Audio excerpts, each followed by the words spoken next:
Today class వచ్చేసి eyebrow shape first గమనించండి, ఓకేనా. షేప్ ఇప్పుడు ఈమె షేప్ ఏముంది, ఆర్చ్.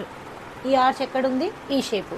ఈ అమ్మాయిది ఏముంది, ఆర్చ్, ఓకేనా. నువ్వు రసరూప ఉండమ్మా, నువ్వు కూడా ఉండు, ఓకేనా. ఇప్పుడు ఈమె ఐబ్రో గమనించండి, ఒక్కటి డిఫరెంట్ ఉంది, ఇదొకటి డిఫరెన్స్ ఉంది. క్లయింట్వి కూడా ఒక్కొక్కటి డిఫరెంట్ కంపల్సరీ ఉంటాయి, రెండు ప్రాపర్ ఉండదు. ఇప్పుడు ఈమె చూడండి, ఆర్చ్ ఇక్కడ ఉంది, ఇందులో లేదు, అవునా. రౌండ్ షేప్లు ఉంది. క్లయింట్కి ముందు చేసే ముందు మీరు చెప్పాలి, మేడం మీ ఐబ్రో చూడండి, ఇక్కడ ఆర్చ్ ఉంది, దీనికి ఆర్చ్ లేదు, రెండిట్లో మీకు ఏ షేప్ కావాలి.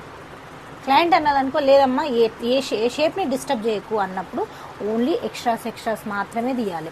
అప్పుడు మీరు ఏం చేయాలంటే కింద ఉన్న ఎక్స్ట్రాస్ తీసేసి ఈ పాయింట్ అస్సలు తీయొద్దు.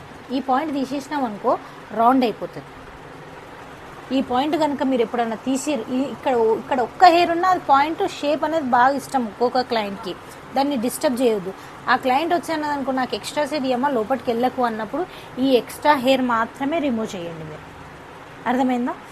ఇప్పుడు ఈ ఆర్చ్ ఉన్నది, ఆర్చ్ లేదు మేడం రౌండ్ వచ్చింది అని అంటే నాకు ఆర్చ్ కావాలి అని క్లయింట్ వచ్చి అడుగుతారు. క్లయింట్కి తెలియదు కదా, నువ్వు బ్యూటిషియన్, నువ్వు ఏ షేప్ అయినా చేయగలుగుతాను కాన్ఫిడెంట్తో వస్తారు. వాళ్ళకి కూర్చోబెట్టి ఎక్స్ప్లెయిన్ చేయండి మీరు, మేడం ఇది రౌండ్ ఉంది, మీకు ఆర్చ్ రాదు. ఎక్స్ప్లెయిన్ చేస్తే వినేటోళ్ళు వింటారు, వినరు, ఓకేనా. ఇప్పుడు ఈమెకి ఇది